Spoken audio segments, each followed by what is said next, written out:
Distinguished guests, members of the Board of Visitors and Governors, faculty, staff, students, alumni, family, and friends, welcome to Washington College and to the dedication of the Roy P. and Nan Ann's Hillel House.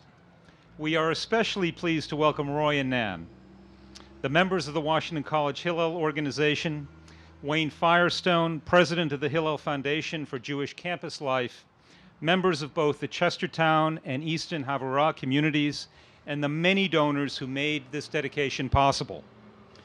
When I first arrived in Chestertown, I was pleased to meet so many Jewish alumni who had thrived at the college and then went on to find success in a number of different fields: business, law, politics, medicine, and public service, to name just a few.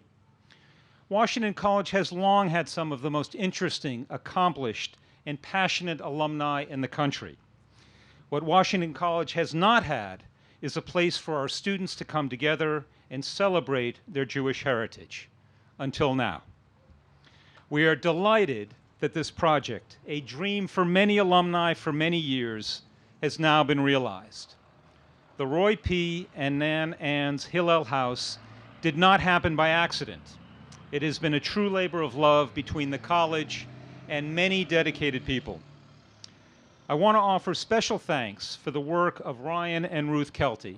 Ryan, please stand up. Thank you. Is Ruth here? Ruth, thank you. The faculty advisors for the Hillel organization, Ashley Carroll Fingerhut, president of Hillel. Up you go.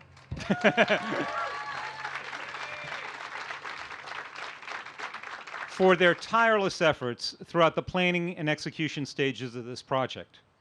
On the college's staff, special thanks are owed to the Senior Vice President for Finance and Management, Jim Minero, and the Director of Buildings and Grounds, Reed Raudenbush. In our development office, Associate Vice President Barbara Heck led our efforts to successfully complete the challenge and did so in record time. Laura Johnstone-Wilson and Joe Holt also provided essential support on the project, as they do with so many other essential services here at the college.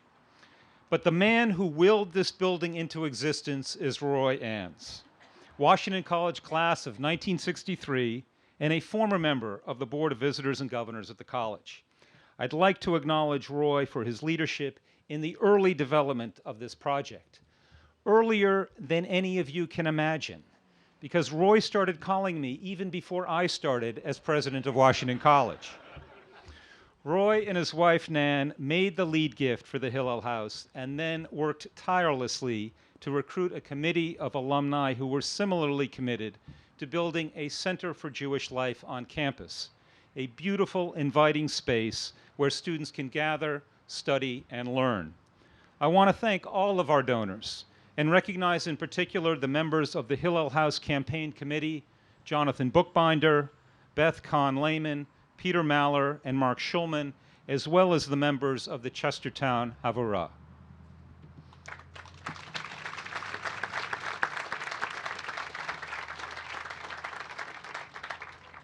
Roy, two alumni who support the Hillel House project but regret that they could not be here with you today to help us celebrate, have asked me to share the following message. On behalf of all the Jewish students at Washington College in the classes of 1962 and 1964, or at least the two of us, we express our appreciation for Roy's hard work and persistence in bringing this Hillel House to reality.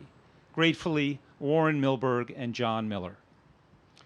Roy, this building not only bears your name, but stands as a living legacy for the remarkable achievements of your career and your devotion to Washington College. All of us deeply appreciate what you and Nan have done for your alma mater. Thank you for your tireless efforts to make Washington College a more welcoming, inclusive, and vital institution.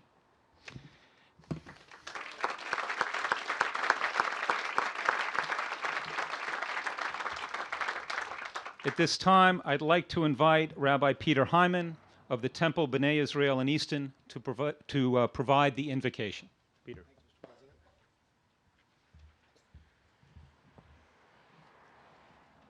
Oh, the urge to preach is overwhelming. Big crowd. Before we begin, Dr. and Mrs. Reese, Dr. and Mrs. Anns, I just want you to know that on behalf of the B'nai Israel congregation, represented by our president and past president and members of the board, we are delighted to have been included. We feel close to the college, we feel close to the Chavurah in Chestertown, and as the rabbi, thank you very much for honoring us in this way. Appreciate it. Eloheinu v'Elohei Avotenu, our God and God of our ancestors, this is a moment of joy and celebration. This is also a moment of thanksgiving, and perhaps most importantly, this is a moment to recognize the power of a vision and to praise those who embraced the vision, shared the dream, and brought into reality the power of a thought. We are grateful, O God, to President and Mrs. Reese for their wisdom and their energy. We are also grateful to the Anns family for the strength and the wherewithal for this Hillel House on the campus of Washington College. Our prayer, O God, as we stand ready to dedicate this building is simply this: may those who enter this house find here a sense of comfort, a connection to Jewish tradition, and an openness to the wider world that surrounds us all. May those who enter this Beit Hillel, this house of Hillel, reflect in their thinking and demonstrate by their actions and make real the inspirational teaching of Rabbi Hillel, our sage from the first century, who taught, "If I am not for myself, who will be for me? If I am only for myself, what am I? And if not now, when?" May the Anns Hillel House on the campus of Washington College be a place where the free ideas of a university intersect with abounding joy, where joy and sanctity caress, where history and heritage embrace modernity, and ultimately, dear God, may this be a place where peace and security are ever present. Bless, O God, those who have been inspired to make this a reality. Bless those who will benefit from the presence of this Hillel House. Bless those who will lead and guide the workings of this institution, and may they all know fulfillment from the work they've done and satisfaction in their accomplishment. May they continue from strength to strength, may koach lekoach, and let us all say, Amen.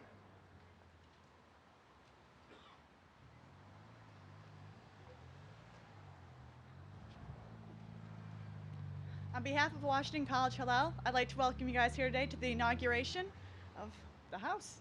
Back when I visited Washington College during my senior year of high school, at around this time, a Hillel House was just a dream discussed over Shabbat dinner at the Kelty's home with the then Hillel president. She was the only Hillel student at that Shabbat dinner. Now, 2 years later, a few weeks ago, we had our first dinner at our new house.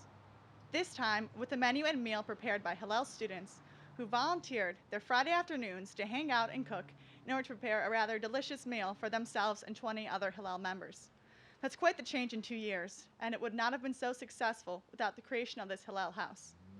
Having this house now means we have our own space. It means a place where there's kosher food, a place where we can pray, a place where we can watch Adam Sandler movies, and a place where we can create a community, which is so central to the aims of the Hillel organization and Judaism alike. And that is what we have created at Hillel, and what will continue to exist: a community, a mishpacha, a family. And as any such great community, it is not one that you leave when you graduate, as is so evident by the donations of our generous Jewish alumni. In particular, I'd like to thank Dr. Roy and Nan Anns for their generosity and involvement throughout this entire process. I hope to be as influential as them both once I leave Washington College. I would also like to thank all of Hillel members who have let me bug them through Facebook and email and seeing them around campus and coming out to our events this year. It means so much to me that you guys are all here today, as well as my AOPI sisters who came out today and the rest of my friends here. I really appreciate it. It is now my pleasure to introduce Dr. Roy P. Anns of the class of 1963 and member of the Washington College Society of Visitors and Governors to speak.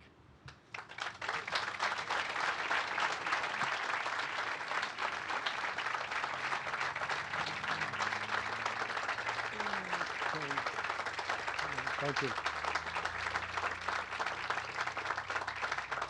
Good afternoon.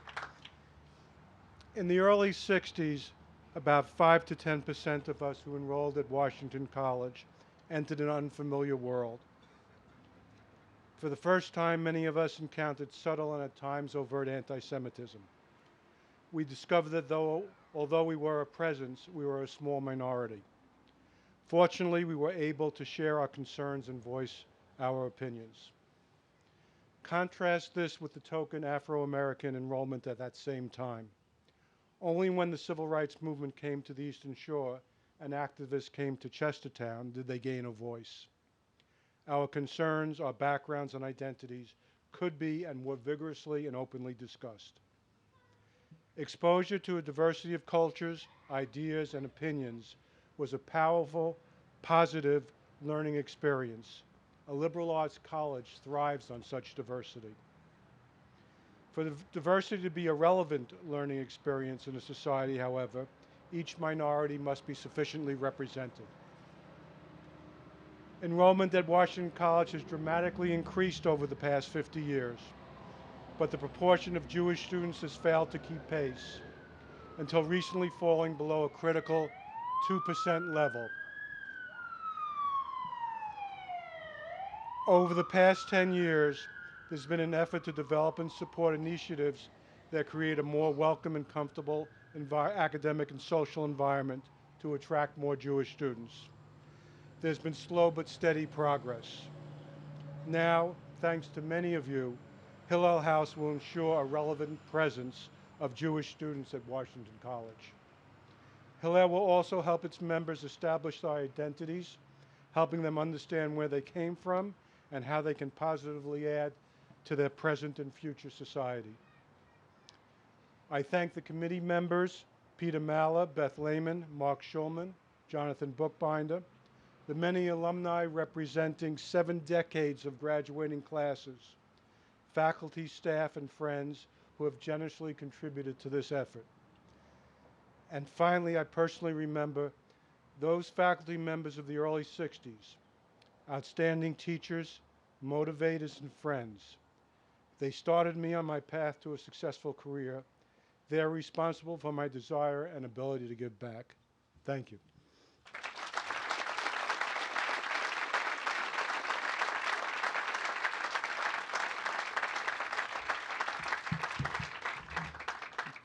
Thank you, Roy. Wayne L. Firestone is president of the Hillel Foundation for Jewish Campus Life. Mr. Firestone has held leadership positions in Jewish community affairs ever since his undergraduate years at the University of Miami, where he was a Hillel activist. As an undergraduate, he studied Judaic studies and politics and public affairs. He graduated cum laude in 1984 and is a member of the Phi Beta Kappa Society. He also spent 2 semesters at Tel Aviv University. He then went on to graduate from Georgetown University's Law Center and subsequently worked at the prestigious firm of Patton Boggs in Washington, D.C. from 1990 to 94. In that capacity, he developed international trade strategies for clients on import-export projects under the U.S.-Israel Free Trade Agreement. He joined Hillel in a professional capacity 10 years ago. We are delighted he can join us today to help mark this joyous occasion.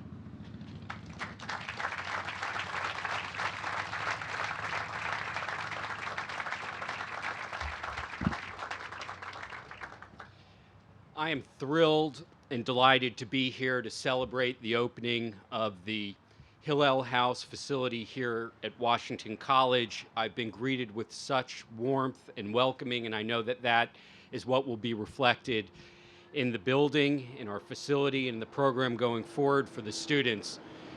Actually, it's been so nice. I hope you'll invite me back for Shabbos next week. Again, it's just amazingly beautiful and warm and kind people here. In many respects, I feel that I'm standing at the intersection between the Jewish story and the American story. As the president of Hillel, the Foundation for Jewish Campus Life, I often talk about our organization's namesake, Hillel the Elder, who famously asked the big questions that Rabbi Hyman invoked before. If I am not for myself, who will be for me? But if I'm only for myself, what am I? To me, Hillel's point was not just that you should take care of yourself and others, although that's certainly true. What he was articulating was the Jewish imperative to strike the balance between universalism and particularism, to be mainstream on the one hand, and at the same time, to be distinctive. As Jews, we navigate this tension almost every day. Which parts of ourselves should we make different, and which should we blend in? Which should set us apart? Is it language, food, our sense of humor, which books we read, our values? Which should be universal and which should be distinct? What occurs to me as I stand and look at this beautiful historic campus is that America too has been navigating this balance as well all of its life. The founding fathers did not say, as Hillel, if I am not for myself, who will be for me? They said, e pluribus unum. From the many, one. They too were trying to build off of particularist energy to achieve something whole. And they understood the inherent tensions that exist in that process. They wanted a united States of America, but they knew that for the unum to be meaningful, there had to be a pluribus. For at least the last 55 years since the passage of the GI Bill, universities, or many universities, have been tilting this balance in the direction of universalism. Since so many new kinds of students, including Jews, were trying to blend in, as we heard in Roy's story. Colleges and universities had to emphasize that which was shared, not that which is different. They accommodated distinctiveness, but they put their money, many of them, in big galvanizing experiences like football and concerts, not small student-owned experiences that can transform campus life. For the most part, this is what students wanted. And Jews were so relieved to have quotas repealed and to be permitted to join the common fray that they cheered and even led the drive for universalist progress. But suddenly, we're in a new place. University students are saying enough. For the first time in 55 years, many students are not actually yearning to fit in, they are yearning to stand out. After all, this is the generation that grew up with Starbucks, where an entire multi-billion-dollar business is premised on the notion that every customer should design their drinks according to their own whims and specifications. There's no common drink denominator. There's just endless choice and combinations. This is also the generation that grew up with iPods, where their idea of listening to an album or a CD is almost antique. They just arrange their songs in whatever order or combinations that they want.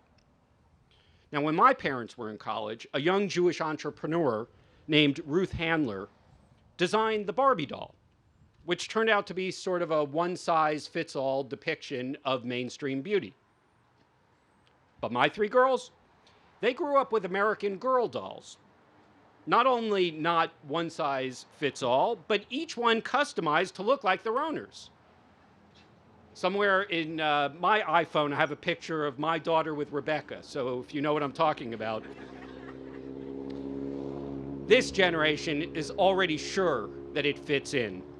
What it aspires to is to be distinct, make a mark, and stand out.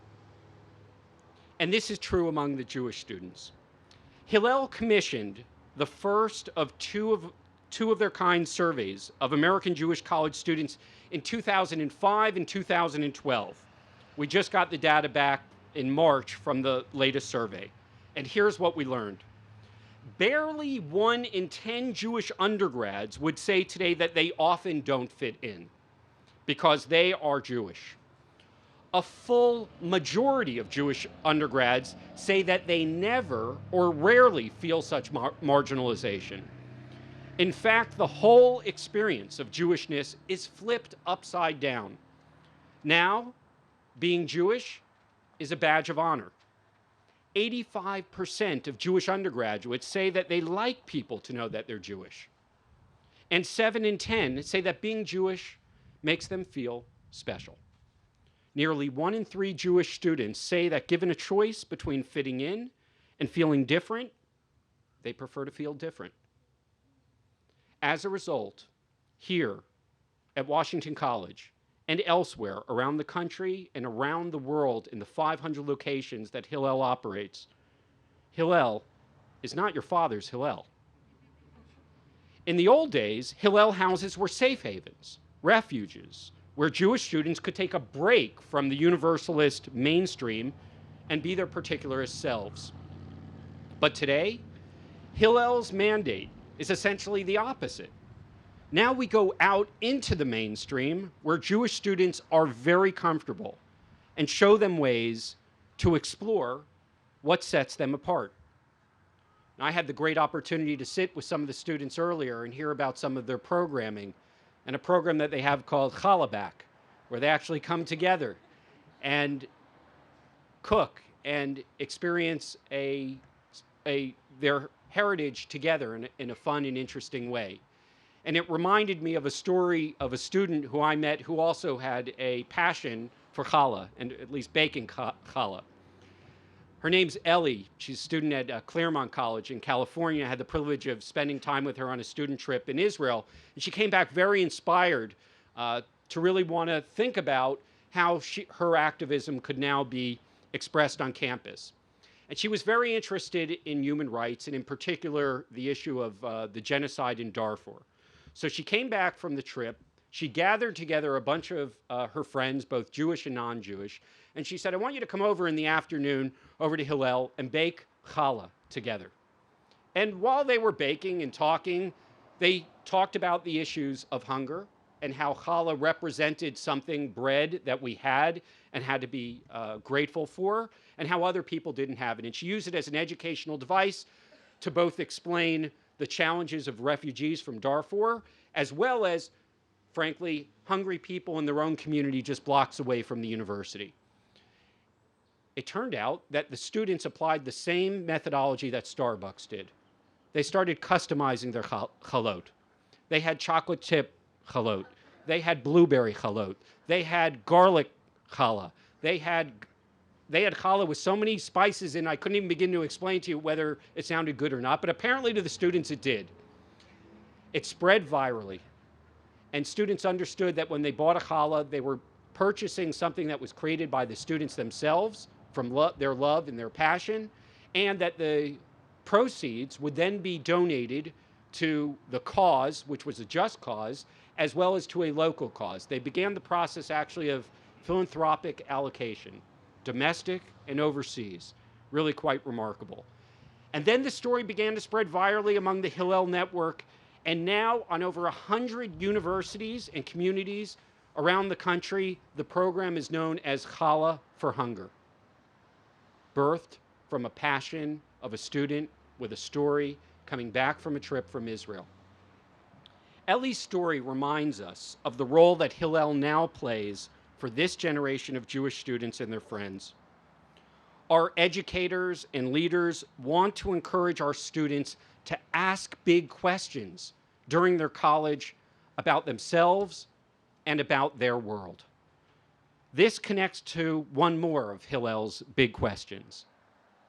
If not now, when?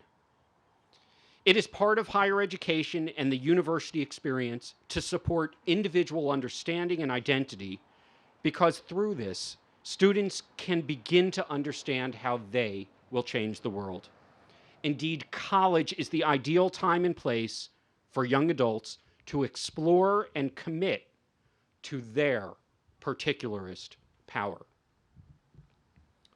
Thank you, or as we say in Hebrew, Todah, Washington College, for embracing particularism and Jewish life, for creating this incredible facility for many generations to come. And thank you for embracing Hillel's mission to enrich the lives of Jewish people, Jewish students, so that they may enrich the Jewish people and the world. Mazel tov on this fabulous facility. Thank you so much for letting me celebrate with you, and Shabbat Shalom.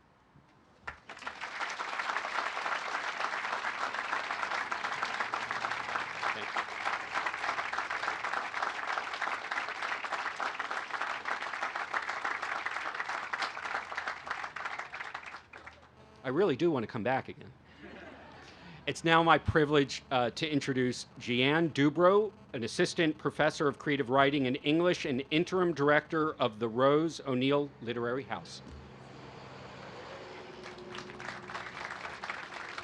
Wow, thank you. Well, I was asked to write a poem to commemorate this event. In Poetry Speak, a poem written on the occasion of an event is called an occasional poem. So this is a poem on the dedication of the Hillel House at Washington College on Maryland's Eastern Shore. I think of my mother's family circa 1936, folding Warsaw and Berlin in their steamer trunks, beneath prayer shawls, pictures of the dead. How, shipped to Honduras, they learned to speak new languages, the way they learned to eat tortilla after years of bread. How they built history in walls, shelves for books, windows framing a street that wasn't Stuttgart or Odessa. There would be a table for their meal, a box of charity. Candles would stop them getting lost. How all of us need an entrance, even here, a post on which to pin a prayer, a door that creaks when prophets enter or when angels. How all of us carry home, like a steamer ticket crumpled in our hands. Thank you.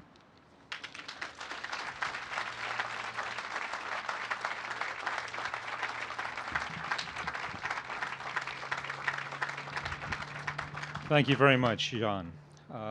And it's especially meaningful that to know that you wrote this for this special occasion. I would now like to invite Nan and Roy to join me at the lectern.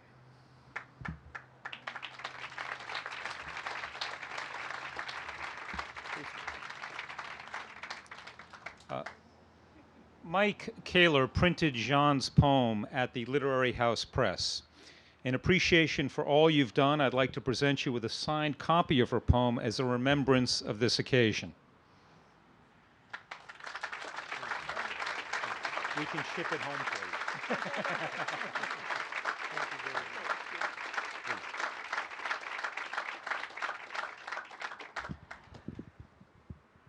I'd like to thank all those who've made today possible. Thank you for your participation, and thank you for your eloquent thoughts and reflections. We're delighted that everyone could adjust their schedules to be with us today to celebrate the dedication of this new building. And now for the moment that we have all been waiting for, the installation of the mezuzah to complete the dedication of the Roy P. and Nan Ann's Hillel House. I would like to invite the audience to join Larry Golub, a member of the class of 1963, and Nan and Roy to install the mezuzah at the front entrance of the Hillel House. Mr. Gary Schiff, cantor and religious leader of the Chesterton Havorah and adjunct professor of history here at Washington College, and Rabbi Hyman will lead us through the installation. Okay, here we go.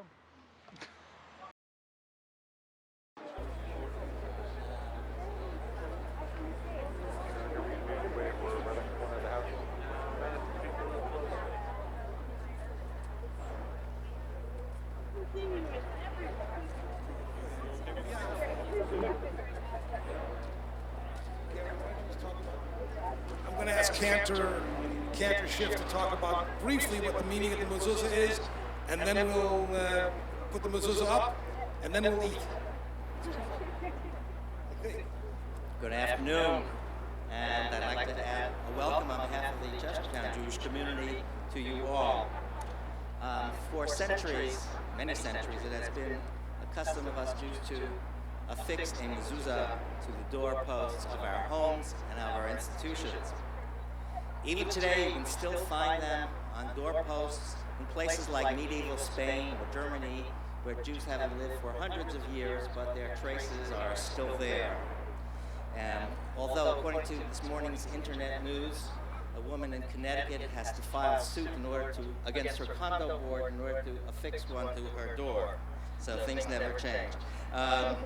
As noted in your program, the origin of this ancient and universal custom is in Deuteronomy 6, where the very watchword of the Jewish faith, Shema Yisrael, Adonai Eloheinu, Adonai Echad, Hear, O Israel, the Lord our God, the Lord is one, is to be found. The text goes on to say that you shall teach God's law when you sit in your house, when you are on your way, when you lie down and when you rise up, and you shall write them on the doorposts of thy house and thy gates. And that is exactly what we're about to do now, affix them to our doorposts. Having been around so long, we Jews have a blessing for just about everything. You see lightning, there's a special blessing for that. You eat fruit, there's a blessing for that. You eat a vegetable, there's a different blessing for that. You drink wine, there's a different blessing for that, and so on. You name it, we have a blessing. Naturally, at such an auspicious moment, we just happen to have an apt blessing for this too. So as our honorees affix the mezuzah to the doorpost actually, I will recite it first in English and then chant it in Hebrew. The appropriate response to both is Amen, surprisingly enough. Okay, gentlemen, are you ready to show us your carpentry skills?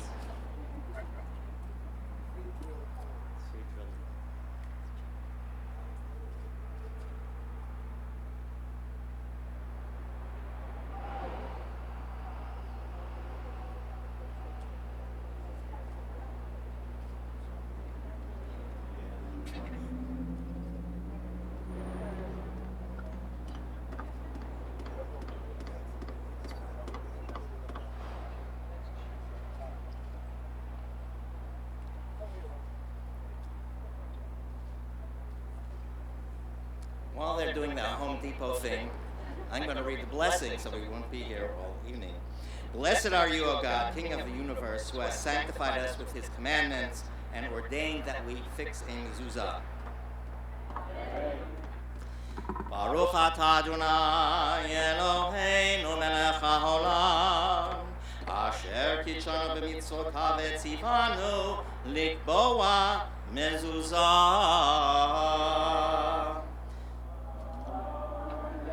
Wow, well trained. Finally, there is one additional blessing that Jews routinely recite at the initiation of any new undertaking, the Shehecheyanu. It is particularly fitting to recite it here today at this occasion of Jewish renewal, as yesterday was the official commemoration of Yom HaShoah, Holocaust Memorial Day. This blessing may be more familiar to you than the previous one, so if you happen to know it, join in. English, Hebrew, Portuguese, whatever you know it in, okay? Again, I'll first recite it in English, with you responding Amen, and then chant it in Hebrew with the same reply. Blessed are you, O God, King of the universe, who has kept us in life, sustained us, and brought us to this day. Baruch atah Adonai Eloheinu melech haolam shehecheyanu v'kiyimanu v'higiyanu lazman hazeh. Thank you, you're an excellent choir.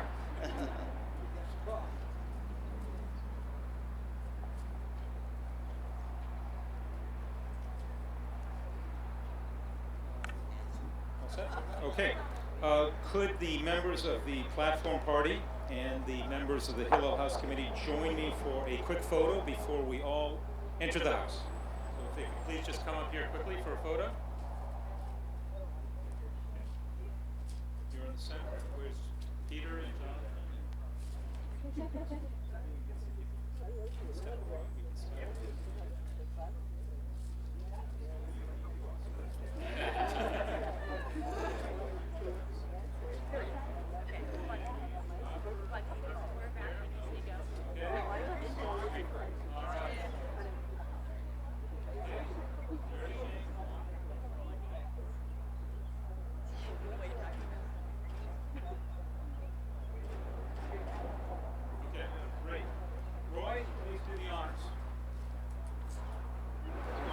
folks, I'd like to welcome all of you to Hillel House, and I hope you'll come back often.